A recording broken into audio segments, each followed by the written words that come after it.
तो हमने इसका इंट्रोडक्शन चर्चा कर लिया था। इंट्रोडक्शन के अंदर अलग अलग बहुत सारे पॉइंट्स जो चर्चा किए थे वेद से रिलेटेड, और किस तरह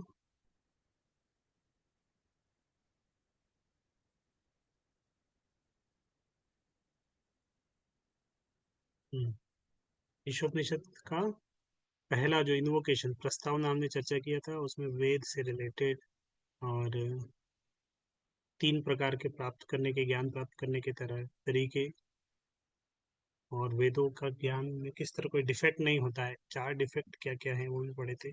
प्रत्यक्ष प्रमाण, अनुमान समान, शब्द प्रमाण, श्रुति और स्मृति के बारे में पढ़ा था। परंपरा के बारे में पढ़ा।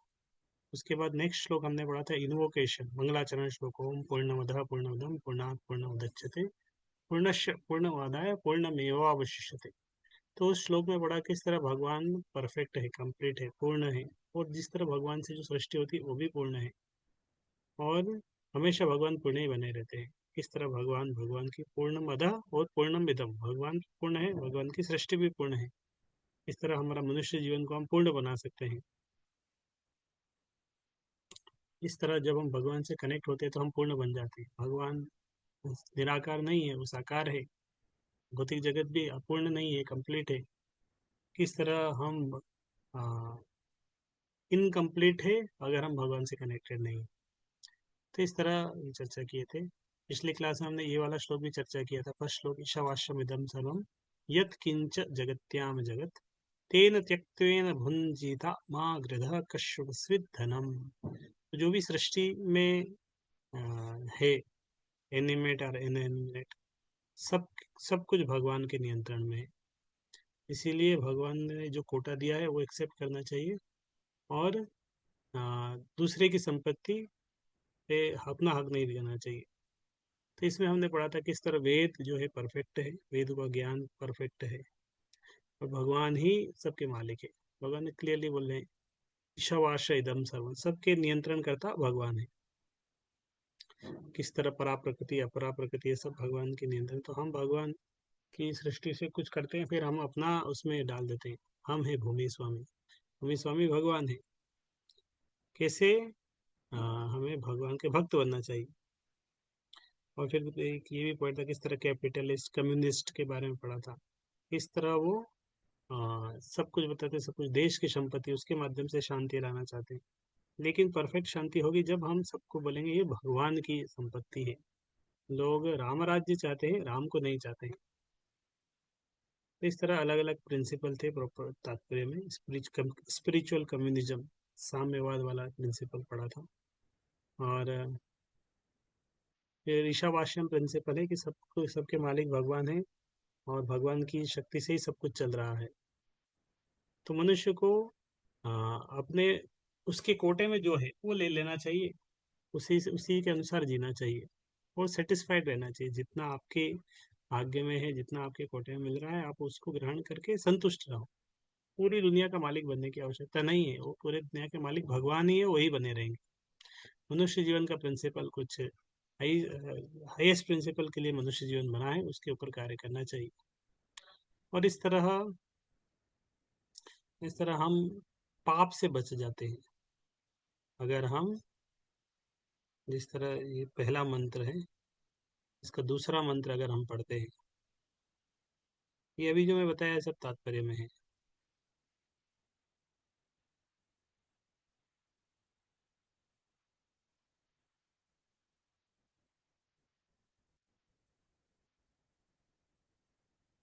सेकंड वाला श्लोक है, वो भी इसी से कनेक्टेड है। जो सेकंड श्लोक है उसका कनेक्शन भी इसी श्लोक से। कुर्वन्ने वेह कर्माणि जिजे विच्छेदता समः एवं तोयि नान्येथोस्ति न कर्म लिप्यते नरे।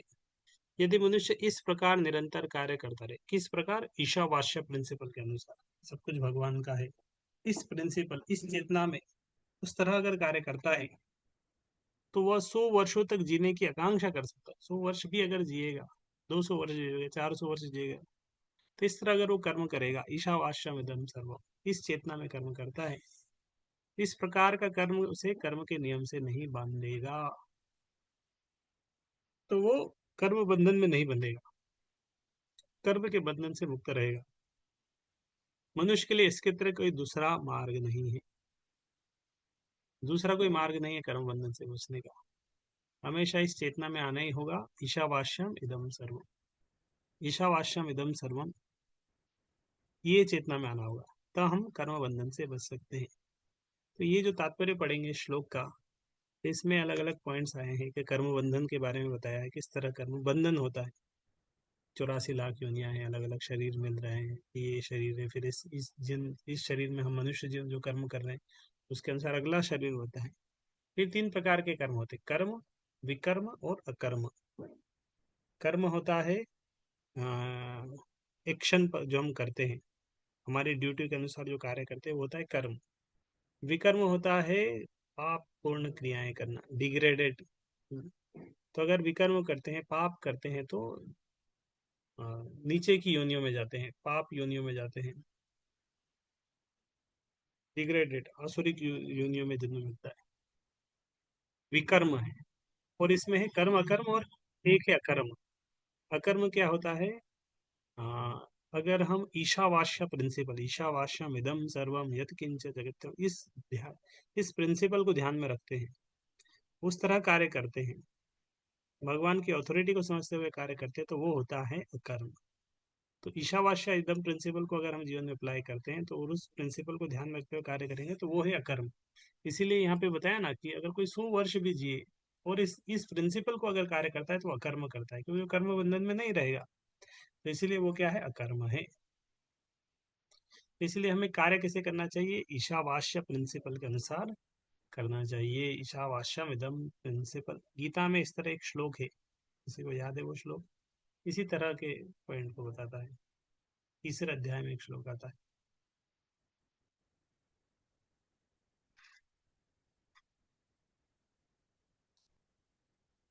ईशावास्य इदम प्रिंसिपल के अनुसार इसी की तरह एक श्लोक है गीता में।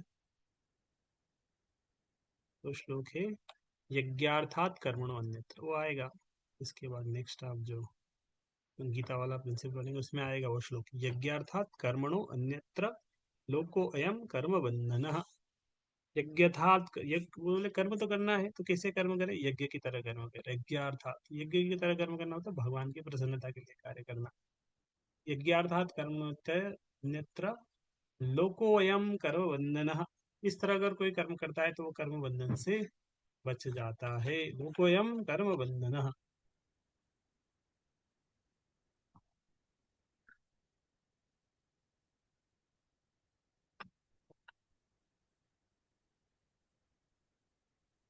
लोकोयम कर्म बंधन।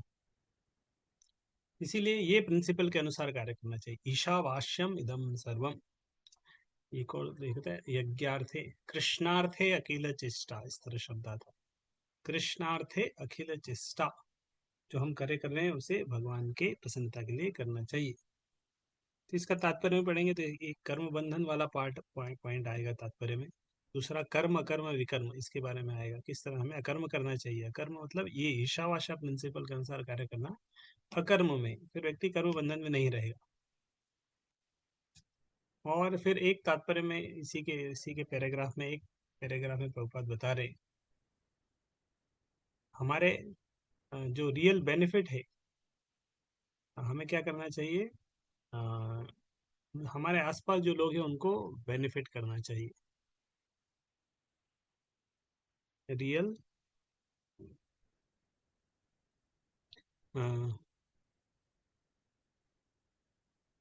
रियल पर्पट है हमें लोगों को बेनिफिट लेके आना, बेनिफिट देना। कैसे बेनिफिट दे सकते हैं?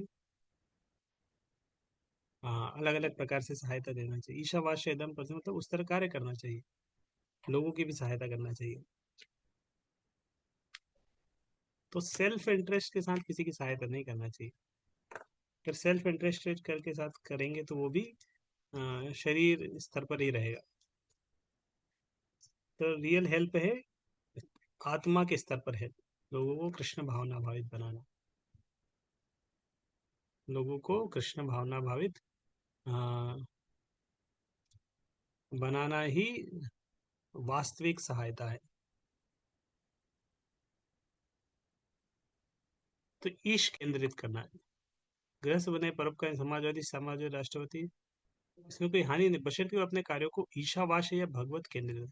तो कोई व्यक्ति कोई भी कार्य करे, गृहस्थ बने, परोपकारी बने, समाजवादी बने, साम्यवादी बने, राष्ट्रवादी बने, लेकिन उसको अपने कार्य जो कर रहे हैं उसको ईश केंद्रित करना चाहिए, भगवान के ऊपर केंद्रित करना चाहिए। ये इसका हाँ एसेंस है इस तात्पर्य का। ईश केंद्रित करके कार्य करते रहना चाहिए। नहीं तो व्यक्ति 84 लाख योनियों में हमेशा भटकता रहेगा, कभी इस शरीर में, कभी उस शरीर में, कभी इस तरह शरीर में। तो ये दूसरा श्लोक हमने पढ़ा। अभी हम तीसरे श्लोक पे आते हैं।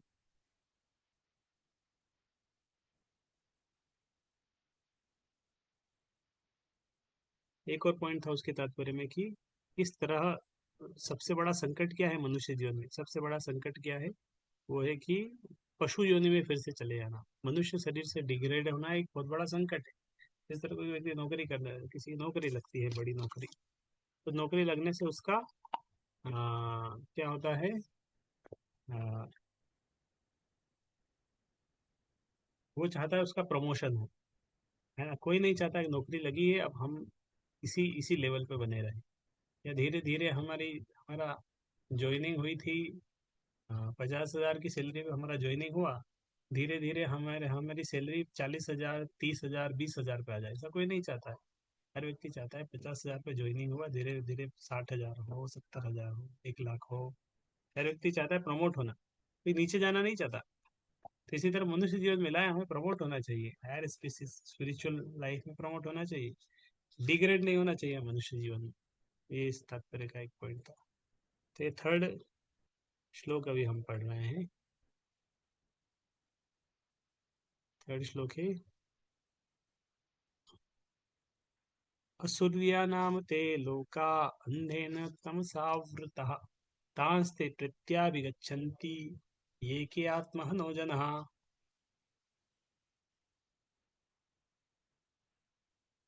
तो ये बताया आत्मा का हनन करने वाला, चाहे वह कोई भी हो, उन लोकों में अवश्य प्रवेश करता है जो अश्रद्धा के जगत के नाम से विख्यात है और अंधकार तथा अज्ञान में पूर्ण है। आत्मा का हनन करने वाला, सूर्या नाम ते लोग, चाहे वह कोई भी हो, उन लोगों में अवश्य प्रवेश करते हैं जो अश्रद्धा के जगत के नाम से विख्यात। तो ये भी, इसका भी कनेक्शन है पिछले दो श्लोक, पहले बोला वाला ईशावास्य प्रिंसिपल, दूसरे में बोला कि जो अगर ईशावास्य प्रिंसिपल को फॉलो करेगा वो कहाँ जाएगा, वो कर्म बंधन से मुक्त हो जाएगा। लेकिन यहाँ पे किसके बारे में बताया कि जो ईशावास्य के प्रिंसिपल को फॉलो नहीं करेगा, मतलब वो क्या है, आत्मा का हनन करने वाला, killer of his own soul, मतलब वो भगवान को नहीं मानता है, आत्मा का वो भगवान को नहीं मानता, ईशावास्य के प्रिंसिपल को वो फॉलो नहीं करता, आसुर असुर की तरह जीवन जी रहा है। तो इस तरह है जो अपने शरीर को इंद्रिय तृप्ति के लिए बस कार्य करता है, असुरी की योनि का है, मनुष्य जीवन का उपयोग नहीं करता है। तो उसके बारे में क्या बोला, उन लोगों में प्रवेश करता है जो अश्रद्धा के जगत के नाम से विख्यात है और अंधकार तथा अज्ञान से पूर्ण है। तो जो आसुरिक लोक है उसमें उसको जाना पड़ेगा। ये तीसरा श्लोक है। ये तीसरे श्लोक का तात्पर्य पढ़ेंगे तो इसमें असुर और सुर के बारे में बताया गया है। असुर कौन है, सुर कौन है। जो देवता लोग होते हैं उनको सुर बोलते हैं, जो भगवान विष्णु के ऑथोरिटी को फॉलो करते हैं, उनको प्रसन्न करने के लिए कार्य करते हैं, और जो उनको फॉलो नहीं करते वो है असुर। गीता का एक अध्याय है जो इसी के ऊपर कार्य करता है। किसी को याद है अध्याय का नाम क्या है, अध्याय का चैप्टर का कौन सा चैप्टर है गीता का।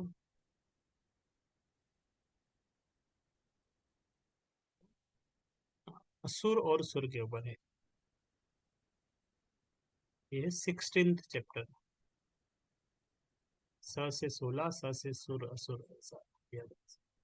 तो 16th चैप्टर है भगवत गीता का जो इसके ऊपर कार्य करता है, सुर और असुर के बारे में। तो यहाँ पे बताया, पहला श्लोक था ईशावास्य विदम सर्वं, ईश चेतना के अनुसार कार्य करना चाहिए। दूसरे में बताया ईश चेतना के अनुसार कार्य करेंगे कर्म बंधन से मुक्त। इसमें बताया अगर ऐसा कार्य नहीं करेंगे तो फिर असुरिक लोकों में जाना पड़ेगा। फिर इसके तात्पर्य में यही बता रहे प्रभुपाद। हाँ, एक और इस तात्पर्य में पॉइंट बताया है, किस तरह हमें मनुष्य जीवन मिला है, और मनुष्य जीवन मिला है मतलब हमारे पास बेटर फैसिलिटीज है। तो बेटर फैसिलिटी है मतलब बेटर रिस्पॉन्सिबिलिटी भी है। अगर कोई कंपनी किसी को कार दे रही है, घर दे रही है, इसका मतलब है वो कुछ एक्सपेक्ट भी करती है कंपनी। ऐसा नहीं चाहता है कि चलो हमने आपको कार दे दिया है, आप घूमो पूरा शहर में, इधर उधर जाओ। कंपनी ने कार दी है तो वो चाहती है कि उस कार से वो व्यक्ति कंपनी का काम करे। इसी तरह भगवान ने मनुष्य शरीर दिया है तो साथ में एक रिस्पॉन्सिबिलिटी भी दी है। व्यक्ति मनुष्य के अनुसार, मनुष्य जीवन के अनुसार कार्य करे, वो इसको एक रिस्पॉन्सिबिलिटी है। तो इस तरह जो मनुष्य जीवन की रिस्पॉन्सिबिलिटी को मिसयूज करता है, वो फिर से इस तरह आसुरी योनियों में चले जाते हैं। तीसरे के तात्व ने बताया ना, आसुरी योनि में जाएगा। तो इसीलिए उसको क्या बोला, आत्महा बोला गया। आत्महा मतलब the killer of the soul, अपनी ही आत्मा को मारने वाला है, killer of his own soul. तो ये तात्पर्य में दूसरे, तीसरे और चौथे पैराग्राफ के इसके इस श्लोक के पैराग्राफ में ये बारे, इस मनुष्य जीवन के बारे में बताया गया है। फिर पांचवा पैराग्राफ देखेंगे इस श्लोक का।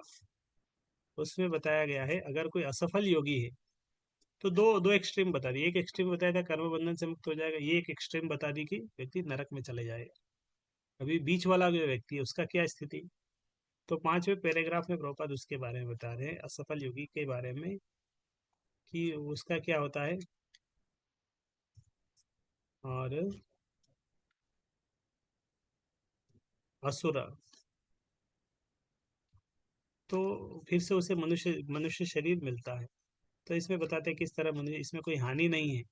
अगर कोई भक्ति करता है तो भक्ति करने में कोई नुकसान नहीं है। फिर से उसे मनुष्य शरीर मिलेगा। गीता वाला कि उसे गीता में श्लोक है छठे अध्याय में, शुचिनाम श्रीमताम गृहे योग भ्रष्ट अभिजायते। फिर से उसे ब्राह्मण या वैष्णव के घर में, वैश्य कुल में जन्म मिलेगा, आध्यात्मिक इन्वायरमेंट मिलेगा। इसीलिए व्यक्ति को इस बात पर रहना चाहिए, हाँ, भक्ति के पाथ पर लगे रहना चाहिए, इसमें कोई नुकसान नहीं है। और जो असुरिक व्यक्ति है उसके डेस्टिनेशन क्या है, अंधेर तमसः व्रता। यहाँ पे श्लोक में आया था अंधेर तमसः व्रता। तो इसमें तात्पर्य में एक एनोलॉजी भी दी गई है, वो है अगर कोई गुरु के आश्रय में रहते हैं, गुरु शास्त्र साधु के शास्त्र में की नाव में सवार रहता है, साधु गुरु शास्त्र की नाव में अगर कोई सवार रहता है तो इस भौतिक जगत के उसको पार कर जाएगा, सागर को पार कर जाएगा। मानो हो सकता बहुत बड़ा सागर है, बहुत सारे मगरमच्छ है उसमें, लेकिन अगर कोई नाव में बैठ जाएगा तो वो पार कर जाएगा।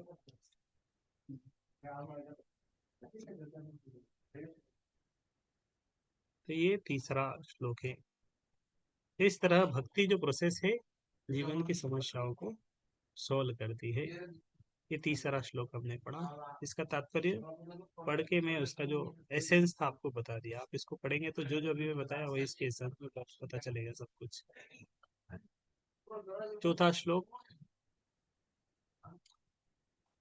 अनेजकं सोजवीयो नेनर्तयो अप्रमपूर्वमर्षत तद्वावत्वन्या नित्येति तिष्ठत्यन्निस्मनो मातरिश्रवा दधाति।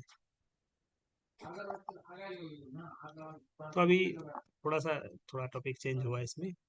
अब बता रहे हैं भगवान की महिमा का वर्णन चल रहा है। अपने धाम में स्थित रहते हुए भी भगवान मन से अधिक वेगवान है। सबसे सबसे तेज गति मन की गति, वो मन से तो तेज गति भगवान की।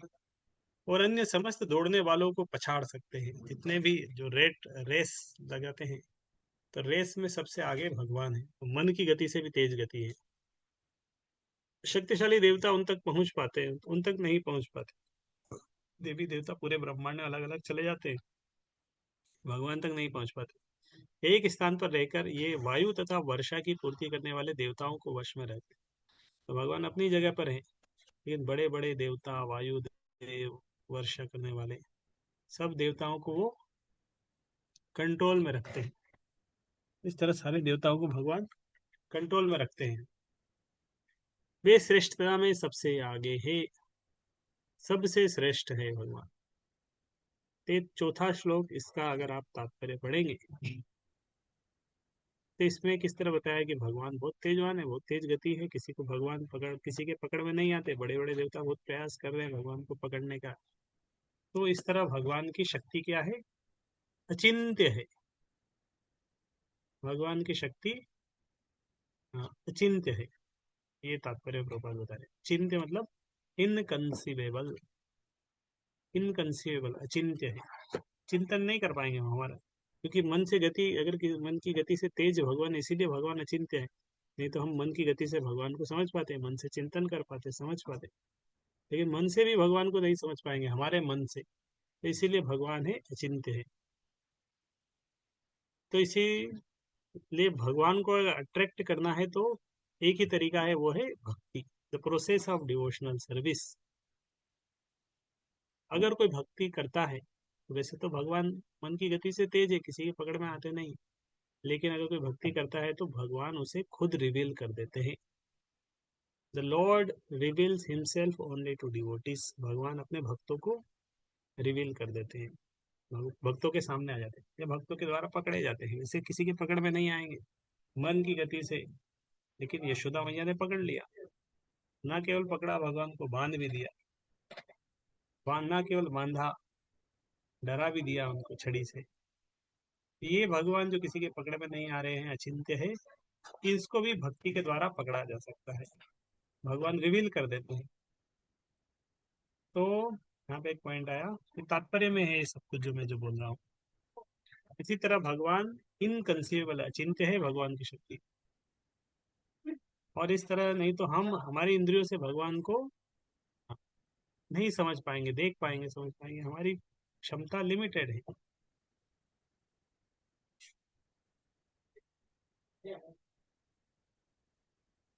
तो इस तरह ये श्लोक का तात्पर्य पढ़ के फिर समझ में आना आ रहा है कि हमें, भगवान एक व्यक्ति है, उनका एक रूप है, सच्चिदानंद विग्रह है, और भगवान के साथ हम क्वालिटेटिवली एक है, क्वांटिटेटिवली डिफरेंट है।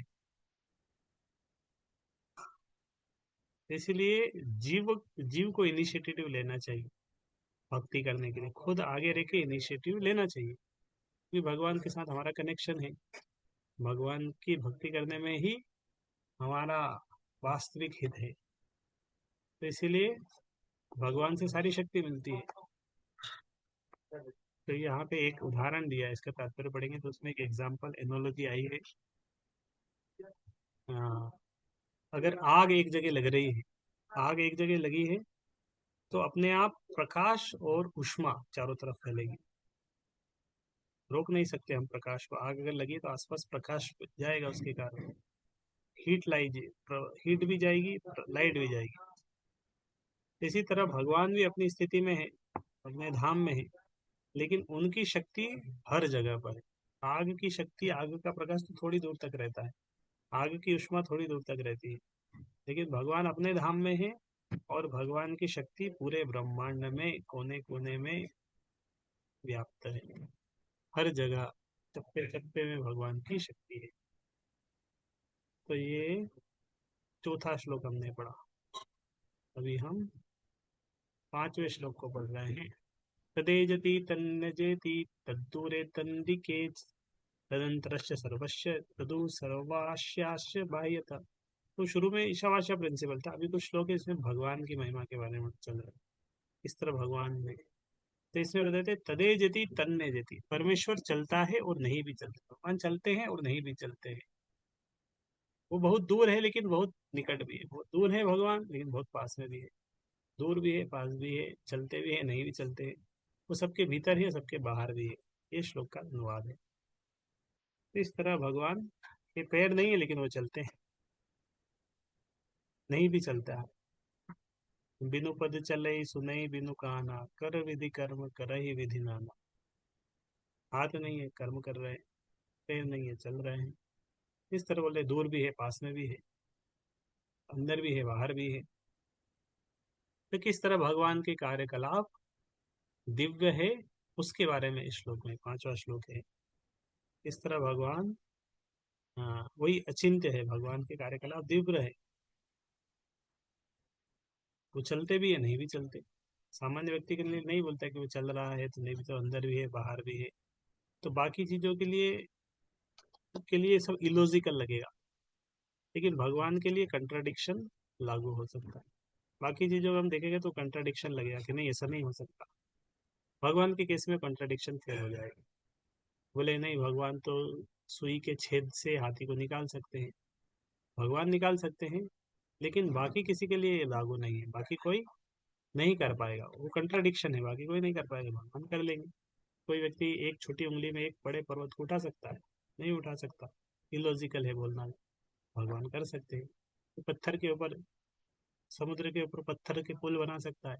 तैरा सकता है? नहीं तैरा सकता, भगवान कर सकते हैं। इस तरह भगवान की शक्ति है, अचिंत्य है। Contradiction, all contradictions reconcile in the supreme personality of God है। जितने भी इस तरह के कंट्राडिक्शन है, विरोधाभास, सब भगवान में मिलते हैं। उधर सारा रूल्स रेगुलेशन चलते हैं। सोच नहीं पाएंगे हम, हमारा दिमाग नहीं लगा पाएंगे ऐसे कैसे हो सकता है। हो सकता है, भगवान चाहेंगे तो वे सब कर सकते हैं।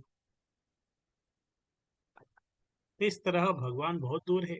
गोलोक वृंदावन कहाँ, आध्यात्मिक जगत, फिर ये सूर्य ही हमसे बहुत दूर है। सूर्य कितना दूर है, फिर बाकी प्लेनेट कितना दूर है। इस तरह सूर्य से करोड़ों दूर, फिर तो ब्रह्मांड कितना दूर है, फिर ब्रह्मांड के परे आध्यात्मिक जगत, फिर वो कहाँ स्पिरिचुअल वर्ल्ड। बहुत दूर है भगवान, लेकिन बहुत पास में भी है, एकदम हृदय में हमारे। हमारे हृदय में परमात्मा रूप में भी है। एक देखे जाए तो बहुत दूर है, नहीं बोले नहीं बहुत पास है। मेरे हृदय में आत्मा परमात्मा के रूप में हमेशा मेरे साथ में।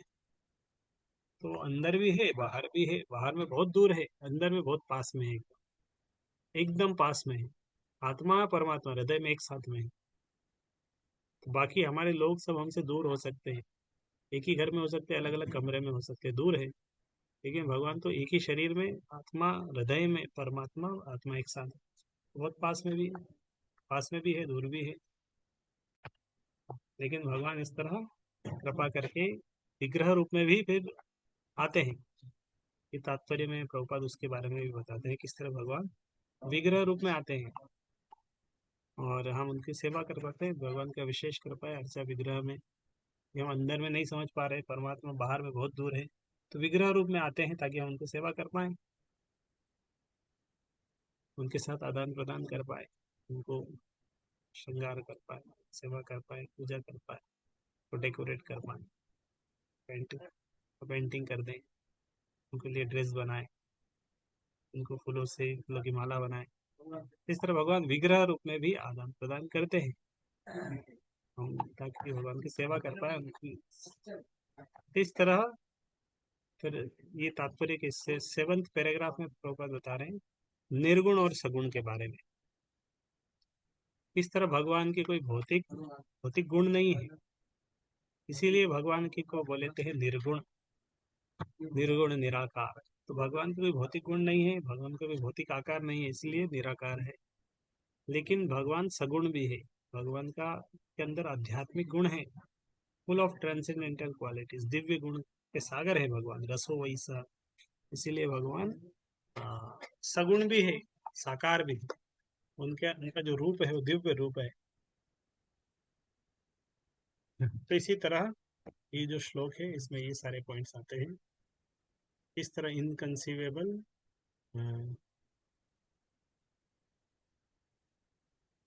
भगवान हृदय में परमात्मा रूप में भी है, बाहर में, दूर में भी है, हर जगह व्याप्त है, हर जगह।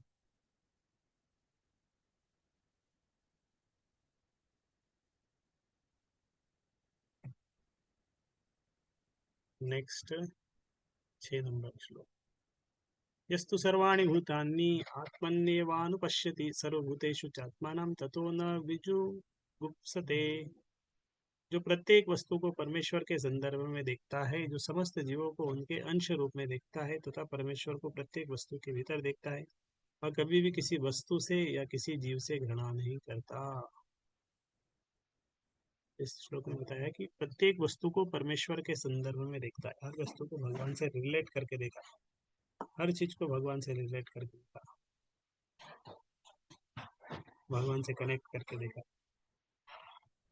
और सब जीवों को भगवान के अंश रूप में देखता है। सबको सबको मतलब वस्तु को भगवान की शक्ति के रूप में कनेक्ट कर लिया, हर जीव भी भगवान का अंश है, भगवान के साथ संबंध है, उस रूप में देख रहा है। और हर जीव के अंदर भगवान परमात्मा रूप में स्थित है, ये भी देख रहा है। परमात्मा का ये भगवान का अंश है, ये भी देख रहा है। तो किसी के साथ ईर्ष्या नहीं कर सकता, किसी के साथ ईर्ष्या नहीं करेगा। व्यक्ति बाहर जाता है कभी कभी, किसी एक परिवार के हैं और एक साथ रह रहे हैं, किसी दूसरे व्यक्ति के साथ झगड़ा हो जाता है, घर वाले के साथ झगड़ा नहीं होता है, तो कहता है हमारे घर का व्यक्ति है, हमारा ही भाई है, इसके साथ क्या झगड़ना है। ट्रेन में जा रहे हैं, सीट के लिए किसी से झगड़ा हो सकता है, तो किससे झगड़ा होगा? हमारा हमारी टीम का व्यक्ति उससे थोड़ी झगड़ा करेंगे, ये तो हमारे साथ ट्रेवल कर रहा है, हमारी टीम का व्यक्ति। किससे झगड़ा करेंगे? जो दूसरे व्यक्ति के साथ झगड़ा करेंगे। इसी तरह हमारी टीम का है तो झगड़ा नहीं करेंगे। तो व्यक्ति हर जीव को इस तरह सोच रहा है कि हर जीव भगवान का अंश है, मैं भी भगवान का अंश हूँ, ये भी भगवान का अंश है, सबको भगवान से कनेक्ट है, तो व्यक्ति किसी से झगड़ा करेगा ही नहीं। सभी को तो भगवान के अंश के रूप में देख रहा है, किसी से ईर्ष्या भी नहीं करेगा, सबको भगवान से जोड़ के वो इस तरह देखेगा। इसमें कोई फाइट वाला काम ही नहीं होगा।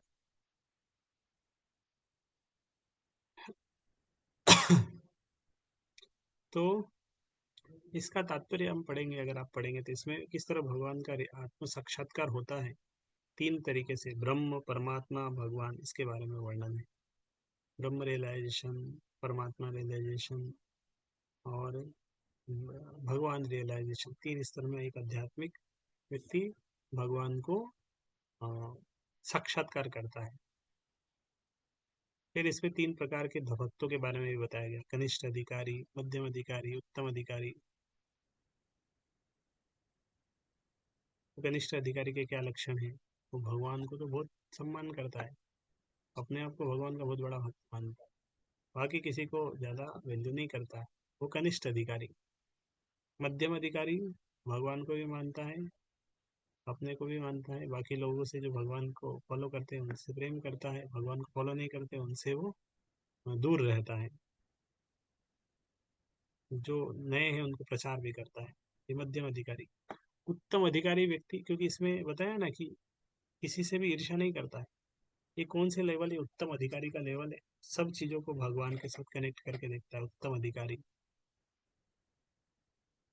चैतन्य चरितामृत में एक श्लोक आया था, सर्वत्र होय तार इष्ट देव स्फूर्ति। इसका दूसरा लाइन, पहला लाइन था उसका, स्थावर जंगम देखे ना देखे तार मूर्ति, सर्वत्र होय तार इष्ट देव स्फूर्ति।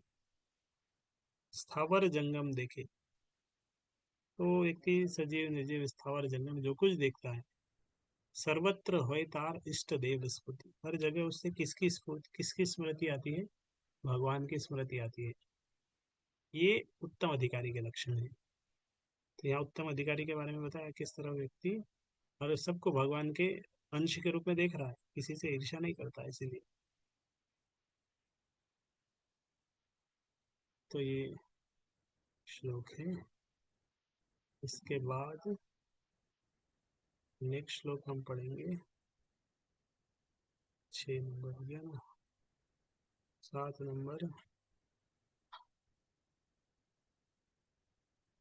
7 नंबर श्लोक है, यस्मिन् सर्वाणि भूतानि आत्मेवाभूत्विजानतः तत्र को मोह कः शोकः एकत्वम् अनुपश्यतः।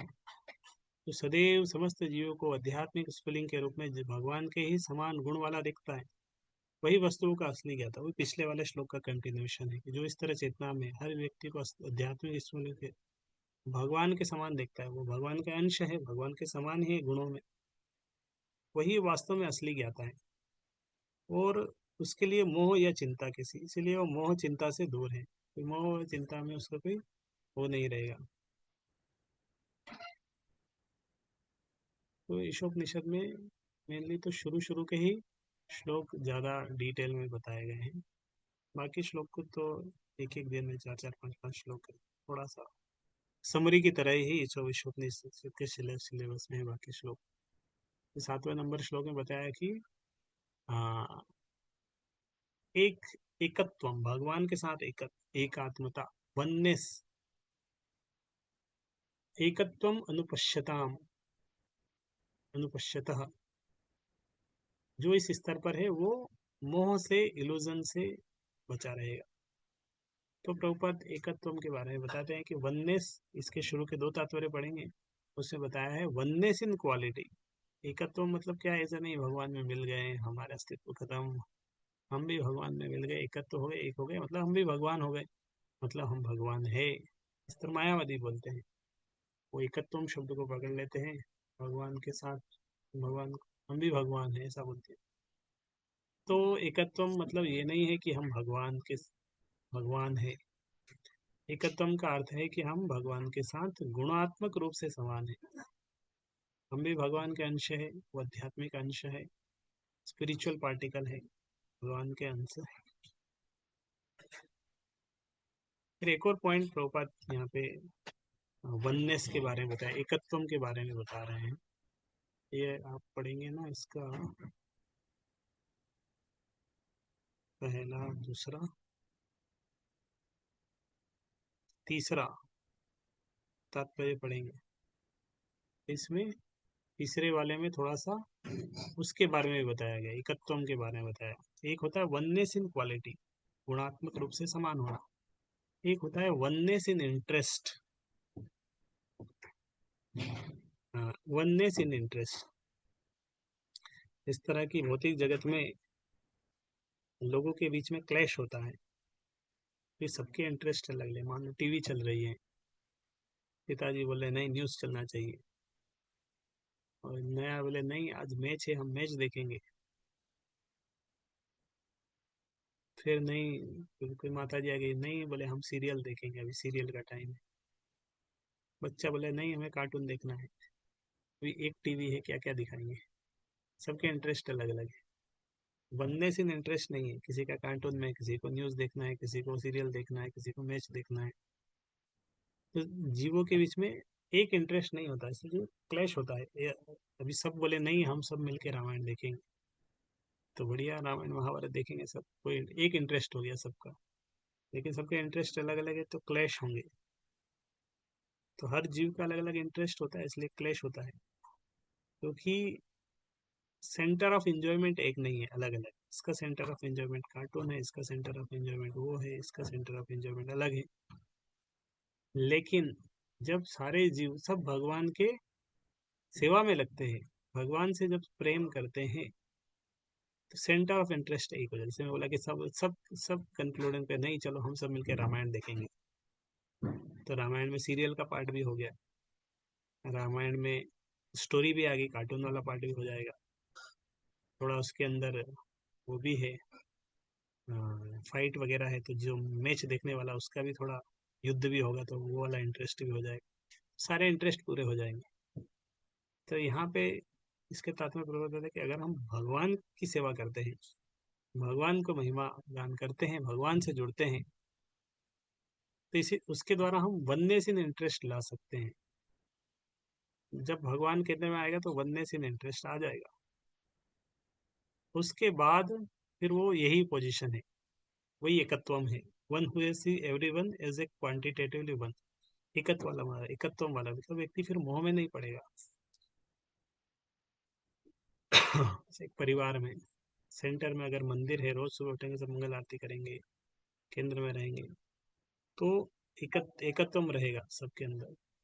लेकिन जैसे ही उनका वो पॉइंट खत्म हो जाएगा, मंदिर चला गया, दादा दादी नहीं रहे, मंगल आरती बंद हो गया, तो सेंटर ऑफ भगवान अभी सेंटर में नहीं रहे, सबके अपने अपने इंटरेस्ट रहेंगे, क्लैशेस होंगे, फाइट्स होंगी, अलग अलग हो जाएंगे।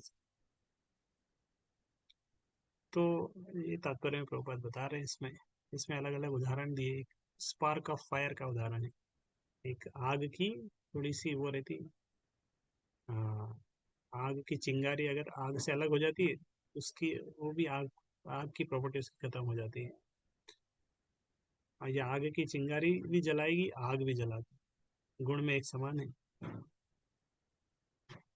चिंगारी अगर फिर से आग से कनेक्टेड होगी। समुद्र की एक बूंद और समुद्र, दोनों का पानी खारा है, लेकिन ये एक बूंद है, वो समुद्र अथाह है क्वालिटेटिवली, तो सेम है खारा, क्वांटिटेटिवली अलग अलग है। और तो इस तरह ये उदाहरण के ऊपर बताते हैं। और फिर एक इंटरेस्ट वाला बताते हैं कि अ, किस तरह इंटरेस्टर वाला में जो उदाहरण बताया टीवी के माध्यम से, वो वाला पार्ट बताते हैं। तो अगर सबके इंटरेस्टेड अलग होते हैं, भगवान से अलग इंटरेस्ट है, इसके कारण डिस्ट्रेस होगा, इल्यूजन होगा, फियर होगा।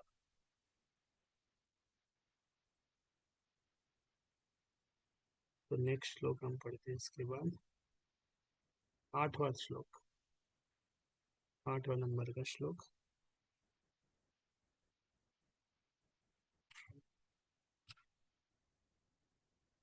ऐसे पुरुष को सही सही जानना चाहिए कि वह सबसे महान पूर्ण पुरुषोत्तम भगवान कौन है, जो अदेहधारी, सर्वज्ञ, अनित्य, शिराओं से विहीन, शुद्ध, अदूषित, आत्मनिर्भर दार्शनिक है, जो अनादि काल से हर एक की इच्छा पूरी करता आया है। तो किस तरह व्यक्ति को जानना चाहिए सही सही भगवान के बारे में। सपर्यगच्छु क्रमकाय अमवृण।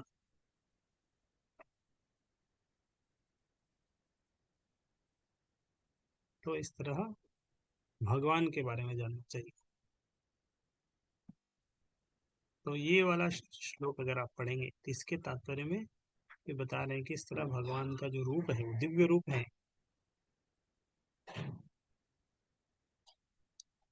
और सच्चिदानंद विग्रह भगवान का रूप है। और ब्रह्म संहिता का एक श्लोक है, किस तरह भगवान एक इंद्रिय से बाकी सारे इंद्रियों के कार्य कर सकते हैं, वो भी इस अध्याय के तात्पर्य में आया। और जो मूर्ख लोग सोचते हैं, वो सोचते हैं कि अरे भगवान तो माया के उसमें आ गए हैं। तो इसके बारे में इसमें डिटेल में आया। तो फिर एक और प्रभात तात्पर्य बता रहे हैं कि अगर कोई पापी व्यक्ति भी है, वो भी अगर भगवान को इस तरह डिजायर करने लगता है, भगवान के गुणों के बारे में जानने लगता है, भक्ति करने लगता है, वो भी, उसे भी सज्जन मानना चाहिए। भगवद गीता के दो श्लोक कोट किए, 9वें अध्याय का 30 और 31। अपि चेत सुदुराचारो भजते माम अन्य भाग, साधुरेव समन्तव्य सम्यक व्यवसितो हि सह। उसे साधुरेव समन्तव्य, तुरंत साधु बन जाएगा, उसे मेरे समान समझना चाहिए। तो इस तरह भगवान सारी इच्छाएं पूरी कर देते हैं। और इसी के बारे में इस श्लोक के उसमें वर्णन है। ठीक है, नहीं, कल हम इसके आगे बचे हुए श्लोक पढ़ लेंगे। आज तो पीपीटी नहीं था, मैं डायरेक्ट श्लोक पढ़ा, श्लोक का तात्पर्य समझा दिया। इसी तरह और एक दो क्लास में हम करेंगे तो ये पूरा अध्याय। हरे कृष्ण कृष्ण कृष्ण कृष्ण, हरे राम हरे राम।